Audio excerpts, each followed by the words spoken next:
Hans Joachim Kölreuter, 80 anos. O artista e seu tempo. Homenagem da Cultura FM ao professor, maestro e compositor alemão.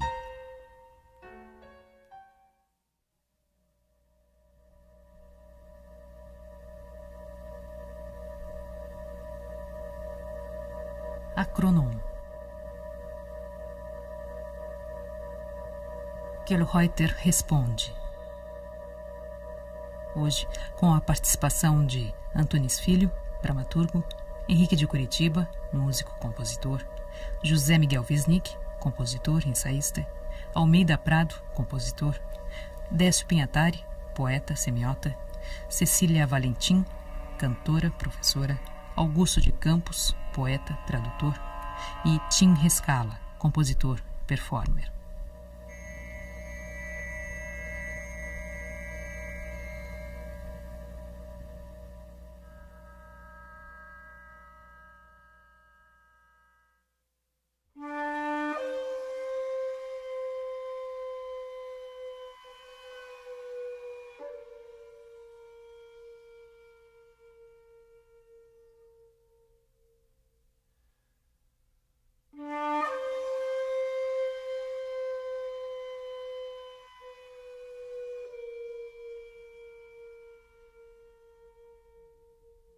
A sociedade tecnológica de massa será, sem dúvida, planetária e universal.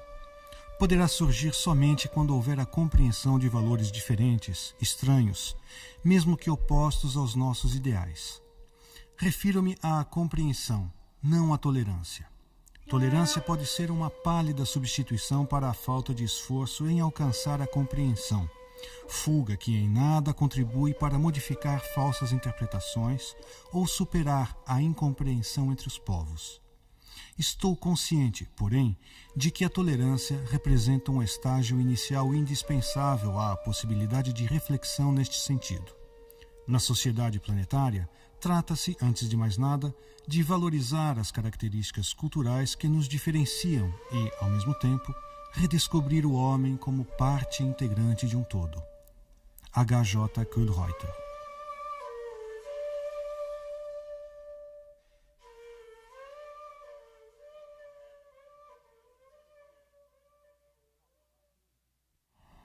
Antunes Filho. Olá, Kölreuter. Há muitos anos que eu estou encafifado, pensando, porque me disseram quando ensaiava Macunaíma que você odiava Vila Lobos. É verdade? E por quê? Eu quero entender isso. A meu ver, isto é simplesmente mais uma fofoca. Eu tive ótimas relações com Vila Lobos e admiro Vila Lobos muito. O que eu posso ter dito é que na parte artesanal do Vila Lobos tem defeitos superados depois pela personalidade convincente e muito grande do compositor, dizendo que isto é mais importante do que a parte artesanal. Isso eu posso ter dito. Mas eu não posso ter dito que eu não gosto de Vila Lobos. Eu não tenho nada contra o nacionalismo. Nunca tive isso. Quer dizer, eu não sou nacionalista por determinadas razões, mas tem inúmeros compositores nacionalistas de grande valor. Eu não sei porque eu tenho que estar contra o nacionalismo. Aliás, esta também é a posição de Mário de Andrade, quando se analisa realmente. Ele não é um nacionalista estreito. É muito aberto e critica o nacionalismo, criticar no sentido positivo, não com uma conotação pejorativa. Ele questiona, talvez seja melhor, questiona o nacionalismo como eu também faço. Mas eu não estou contra ele. Tem grandíssimos compositores que são ótimos compositores. Eu só quero mencionar aqui o Concerto para Cravo e Orquestra ou a última obra de Manuel de Falla, obras fantásticas, ou então do próprio Stravinsky, a Sagração, obras nacionalistas, Les Noces de Stravinsky, e inúmeras outras. É um compositor excepcional desta cultura, ou da cultura latino-americana ou latina, como você quiser. Isso é um assunto para discutir, mas de qualquer forma é uma personalidade excepcional e como tal ele é um grande compositor, porque a personalidade, ou seja, o estilo pessoal, é o critério mais importante da criação artística. Também um dos grandes compositores. Isso não é uma como se chama, uma ordem, hierarquia. A gente não pode determinar uma hierarquia, porque aqui o valor do compositor depende de inúmeros fatores, sobre os quais, aliás, provavelmente aqui, neste lugar onde eu estou, eu vou falar nas próximas semanas sobre um tema intitulado Sobre o valor e desvalor da criação musical. Hans Joachim Kölreuter, 80 anos. Acronon, obra e estética. Me interessaria de saber, Henrique de Curitiba. como Kölreuter vê hoje, depois de tantos anos, aquela famosa polêmica que se formou nos anos 40 e 50, que envolveu, inclusive, a figura do Camargo Guarnieri. A polêmica com Camargo Guarnieri, a meu ver, se você me pergunta, era simplesmente o resultado de uma divergência de pontos de vista estéticos. Se a gente compreende estética como parte da filosofia, como filosofia daquele que nós artistas todos estamos realizando ou fazendo todos os dias. Sou José Miguel Wisnik, músico e professor de literatura brasileira na USP. Escrevi um livro sobre música chamado O Som e o Sentido. Eu acho que a importância de Kölreuter é inegável na música brasileira foi ter, desde o final da década de 30, introduzido no Brasil as questões da música contemporânea, da linguagem da música que tinha vindo depois do atonalismo, do decafonismo, e, na verdade, um pensamento da música internacional que tinha se desenvolvido depois da chamada crise do sistema tonal. Então, o Kölreuter teve um grande papel nessa modernização da música brasileira, que vivia, naquele momento, um período voltado por uma intensa busca da música nacional, da nacionalização da música brasileira através da incorporação no repertório da música de concerto da pesquisa da cultura popular folclórica, da música popular rural.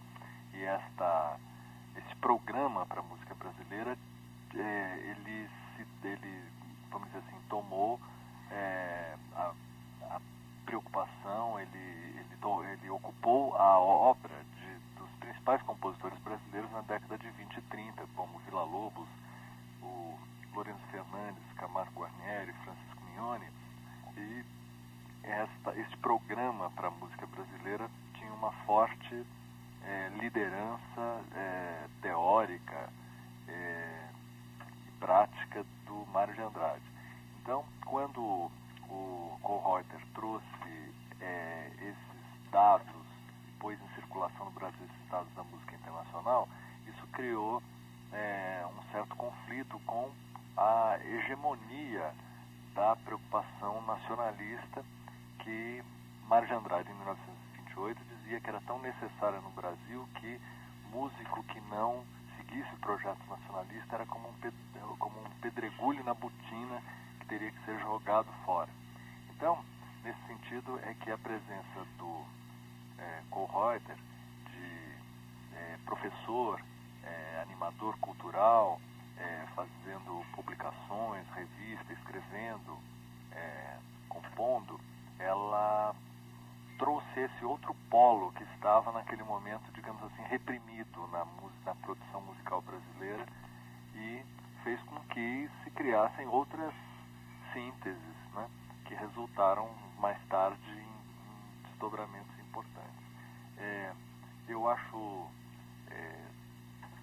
também assim, notável que o Kohlreuter tenha sido, até na década de 50, vítima de acusações por causa vamos dizer, do aspecto internacional das preocupações que ele tinha, e isso foi muitas vezes feito por seguidores ou epígonos de Mário de Andrade. No entanto,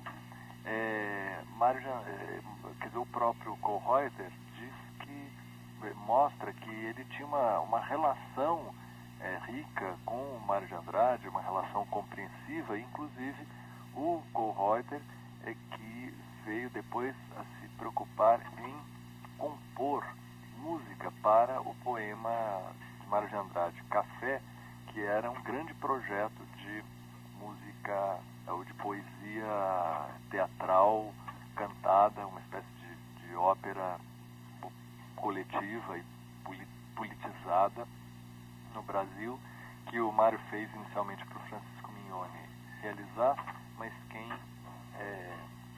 acabou tomando esse projeto para si, quem acabou desejando realizar isso, foi o próprio Kohlreuter, contraditoriamente, mas isso mostrando o quanto a história passa por idas e vindas, né? E na verdade ela não se faz de oposições mecânicas, né?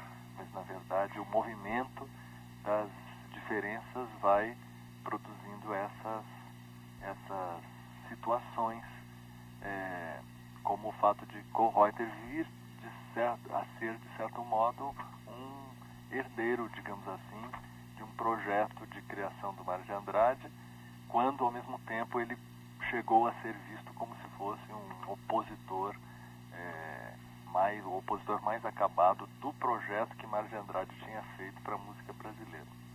Então, diante de tudo isso que eu falei, eu gostaria até de perguntar ao Kohlreuter como ficou esse projeto de realização de uma música para o Café do Mário de Andrade.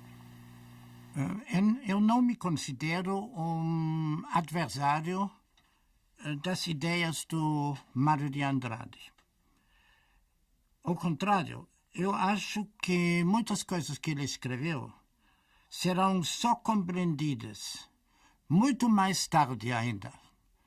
Para mim, ele é um intelectual cujo tempo ainda será o futuro.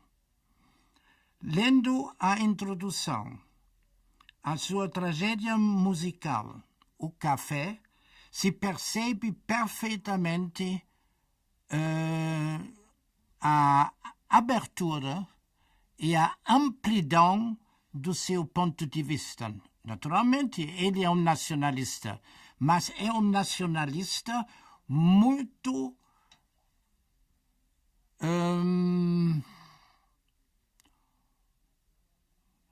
como se pode dizer?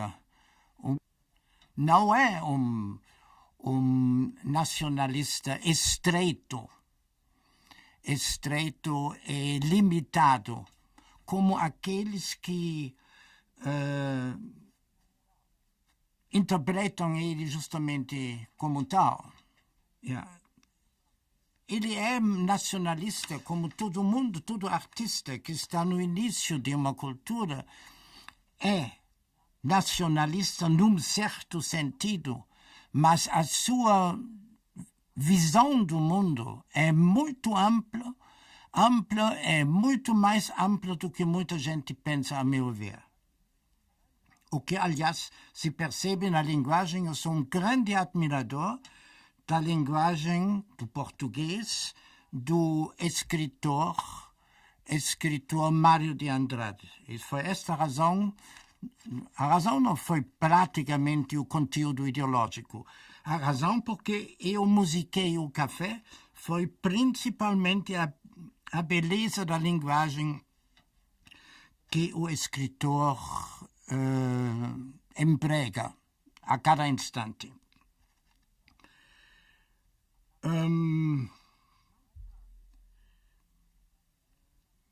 Mais tarde,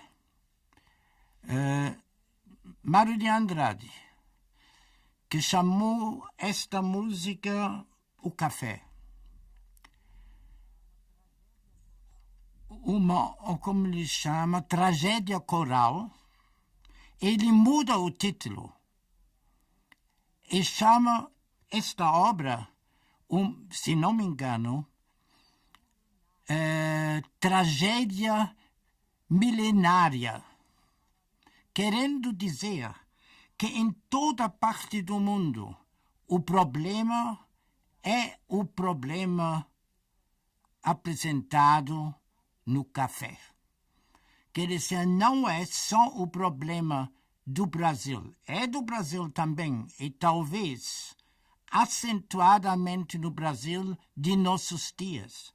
Mas o Brasil é um problema da Europa, dos Estados Unidos e principalmente em todas as regiões do terceiro mundo.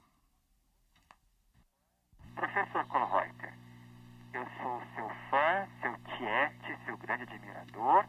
Tive a honra de tocar a minha obra Xoflora sobre a sua regência maravilhosa. E eu queria saber, professor Kollreuter, da ópera O Café. Como é que vai indo, quando é que vai ser estreada? Porque o senhor deu uma entrevista falando da beleza do texto de Mário de Andrade e de que é o primeiro compositor a abordar esse texto, porque vários compositores tentaram e desistiram. E é um texto magnífico. Eu queria saber quando é que eu posso ter a honra de ouvir a sua ópera O Café. Almeida Prado. Isto eu também gostaria de saber, porque infelizmente não há... primeiro, não é uma ópera. É um meio termo de ópera e talvez oratório, se você quiser. Número 2, o trabalho está terminado, mas enquanto não se publica ou não se leva isso ao público, eu continuo sempre mexendo de novo. E como eu trabalhei em formas diferentes e tipos de estruturação muito diferentes nos últimos 10 anos, vamos dizer, eu continuo aplicando todas essas experiências ainda na ópera de café. Mas ela pode ser estreada quanto antes, a qualquer momento. Não é ópera, como eu disse, é o meio termo de ópera e oratório. Hans Joachim Kollreuter, 80 anos. O artista e seu tempo. Homenagem da Cultura FM ao professor, maestro e compositor alemão. Acronon, obra e estética. A música e o pensamento artístico de Hans Joachim Kollreuter em exposição e debate. Antunis Filho. Eu posso fazer uma outra pergunta, Kollreuter? Tem realmente o artista moderno brasileiro representativo, quando falo de música, daquilo que se chama música elevada, erudita, essas besteiras todas, tem representatividade? Eles são representativos realmente internacionalmente? Você acha que sim ou não? Mas sem patriotada brasileira. Eu não sei. Isso eu não sei, eu acho que ninguém sabe. Ele é representativo, muitos compositores de estilo próprio, de um cunho próprio, são representativos de uma determinada cultura, portanto também de um determinado povo, de uma determinada comunidade social. Isso que é importante. Agora, internacionalmente visto, criando uma hierarquia de valores, eu me nego a fazer isso, porque eu não sei, não posso fazer isso. E ninguém pode fazer isso. Kollreuter, como é que você vê o ensino da música hoje no Brasil? Tim Rescala. Olha aqui, Tim. Peço desculpas e não se zangue comigo. O ensino no Brasil é simplesmente diletante, é amadorístico, é estúpido ou ineficaz. Infelizmente. Tem sempre solução, por enquanto não tem. Há exceções. Há, naturalmente, sempre exceções de uma ou outra solução já proposta numa universidade ou qualquer coisa.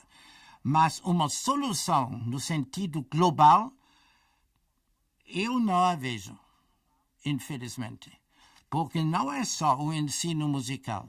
A pergunta do Tim Rescala refere-se, no fundo, a todo ensino neste país. E isto é simplesmente uma tragédia. Hans Joachim Kollreuter, 80 anos. Acronon. Ouviremos de Hans Joachim Kollreuter Constelações, para voz, 7 instrumentos solistas e fita magnética. Margarita Schack, meio-soprano. Grupo Juntos Música Nova.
Constelações.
Ouvimos de Hans Joachim Köhlreuter, Constelações. Para voz, 7 instrumentos solistas e fita magnética. Margarita Schack, meio-soprano. Grupo Juntos Música Nova. Hans Joachim Köhlreuter, 80 anos. O artista e seu tempo. Homenagem da Cultura FM ao professor, maestro e compositor alemão. O objetivo da aprendizagem musical, o humano.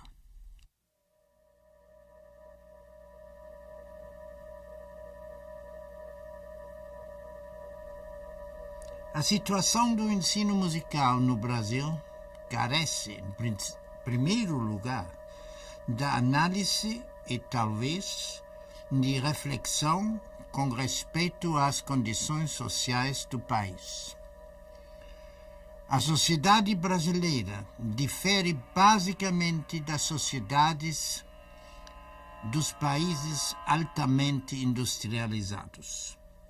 As intenções e necessidades sociais são outras. Por isso, é insensato e contraproducente, sob o ponto de vista dos interesses e necessidades nacionais, imitar a organização da vida cultural e dos programas de ensino da Europa ou dos Estados Unidos, por exemplo.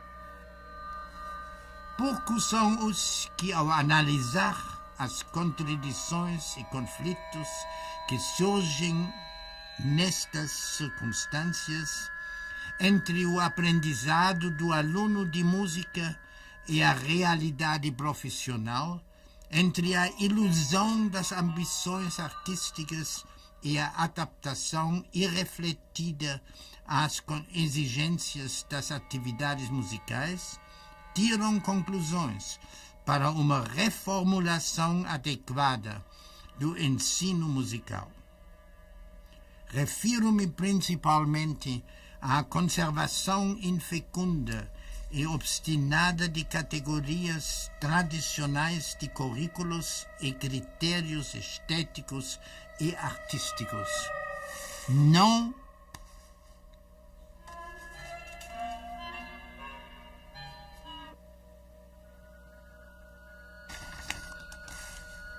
ajustados à situação econômico-social, currículos e programas que se tornaram obsoletos e anacrônicos em consequência das transformações econômicas, políticas e sociais ocorridas nos últimos 50 anos.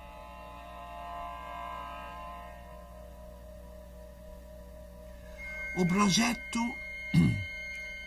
objeto da aprendizagem musical, o humano, que leva em consideração a situação econômico-social do país como um todo e a do interior em particular, constitui um projeto de pesquisa socioeducacional que propõe um programa de educação musical orientando, em primeiro lugar, para o despertar e o desenvolvimento de faculdades para o exercício de qualquer profissão, e não somente para a profissão de musicista.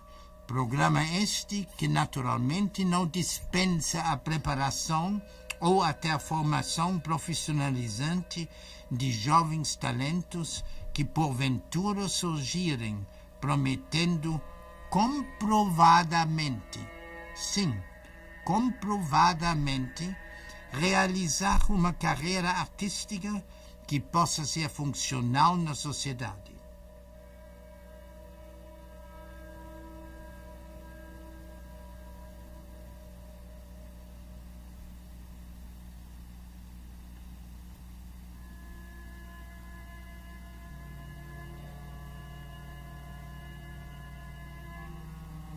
A sociedade brasileira poderia ter na arte um instrumento essencial à existência do ambiente tecnológico, instrumento de um sistema cultural, se entender por cultura a totalidade dos esforços e empenhos dos homens, dos seus objetivos de vida, de suas necessidades e interesses sociais, que enlace todos os setores do mundo construído pelo homem e contribua para dar forma a esses setores.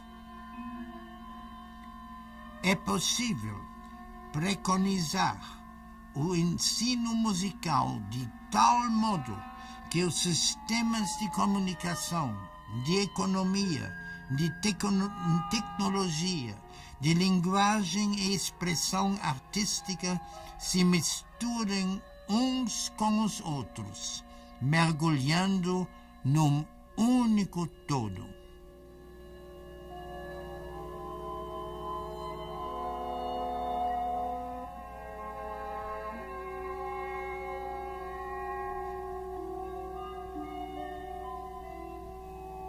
O experimento, a negação das regras inveteradas e caducas, são elementos essenciais da atividade artística.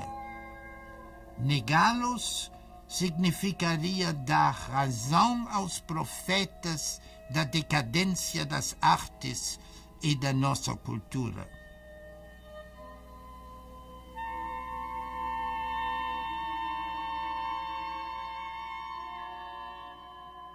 O passado é um meio, é um recurso, de maneira nenhuma um dever. O futuro é. Hans Joachim Kjellreuter, 80 anos. Acronom. Maestro Kjellreuter, hoje a sua vida merece as homenagens e mais as homenagens que você não vai ter. E as que você tiver são mais do que merecidas, mas eu tenho uma pequena pergunta enigmática. Décio Pinhatari. Os instrumentos falam línguas? Eles sofrem influências linguísticas da cultura a que pertencem? Isto é, além de soar indiferente, um instrumento da Índia fala sânscrito. E na Alemanha, por exemplo, um violoncelo que toca na Alemanha é diferente de um violoncelo na França? Isto é, existe algo de língua na linguagem dos instrumentos? Essa é a pergunta. É muito interessante sua intervenção. Eu vou começar a responder de trás para diante. O violoncelo na Alemanha ou o violoncelo na França? Os dois violoncelos são iguais, não há dúvida. Positivisticamente analisados, são iguais. Mas os violoncelistas falam linguagens diferentes. Quer dizer, os meios de expressão, o modo de usar o violoncelo na França e na Alemanha ou em qualquer outro país, talvez outro. Não há dúvida que os instrumentos da Índia, por exemplo, da música indiana, são diferentes dos nossos instrumentos. mas também por razões sociais. Simplesmente porque nossos instrumentos, na maioria, nossos os instrumentos ocidentais, visam as grandes salas e, portanto, o volume do instrumento, enquanto que os instrumentos da Índia enfatizam principalmente a qualidade do timbre, do colorido de cada matéria. Por isso são diferentes. E a linguagem instrumental é uma outra. Mas não é sempre o instrumento que é diferente. Muitas vezes o instrumentista é quem modifica a linguagem. As linguagens são diferentes porque são sistemas de sinais ou signos musicais. Se estes são de madeira ou se não são de bambu. O material é outro, mas os signos são os mesmos. Bom, eu vou fazer uma pergunta para o Reuters, que é a seguinte. Augusto de Campos. Fala-se muito que a música contemporânea chegou a um beco sem saída por causa do afastamento do público. Eu, no entanto, sou dos que acreditam que a ela está ainda reservado um papel culturalmente importantíssimo como resistência contra a banalização e a massificação da sensibilidade. Essa é a lição que eu vejo refletida nas últimas obras de Cage, de Giacinto Scelsi e de Nan Carroll, e vejo especialmente dramatizada nas obras dos anos 70 e 80 de Luigi Nono, que é um músico italiano que, numa das mais espetaculares mudanças de orientação artística conhecidas em nosso tempo, passou da música de protesto político à música de protesto ético-estético, em composições como La Lontananza, Nostálgica, Utópica, Futura e outras obras difíceis que se elaboram nos limites do audível.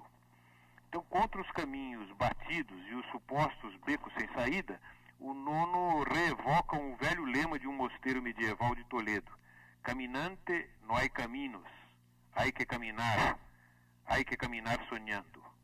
Eu gostaria de ouvir a opinião do Kel Reuter a respeito desse tema.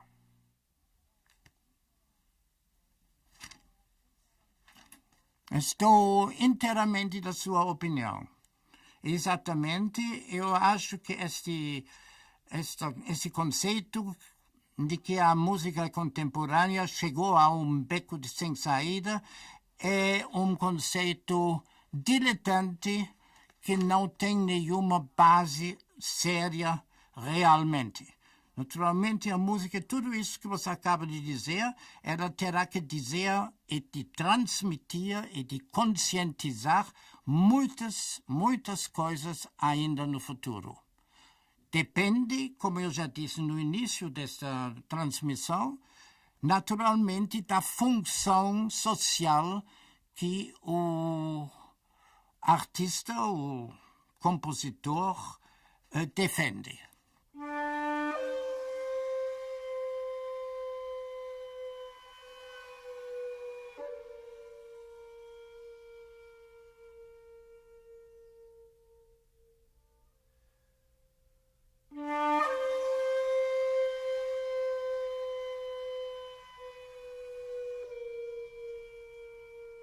Características da consciência ocidental irrompem decisivamente já no primeiro período da Renascença, em um modo de pensar acentuadamente irracional, analítico e individualizante.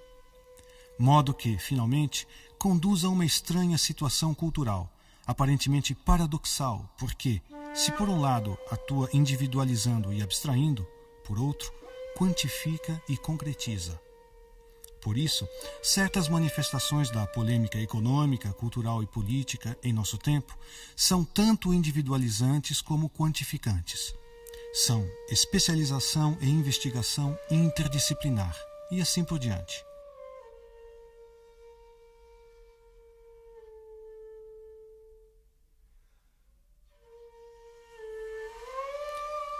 A mudança de consciência a qual me refiro e o desenvolvimento que resulta da mesma me parecem, em primeiro lugar, responsáveis pelo que nos distingue dos orientais.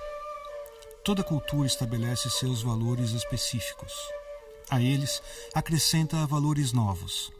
Fenômenos culturais, qualquer que seja a nossa posição diante deles, só podem ser explicados e compreendidos a partir da situação psicológica e social que os engendrou.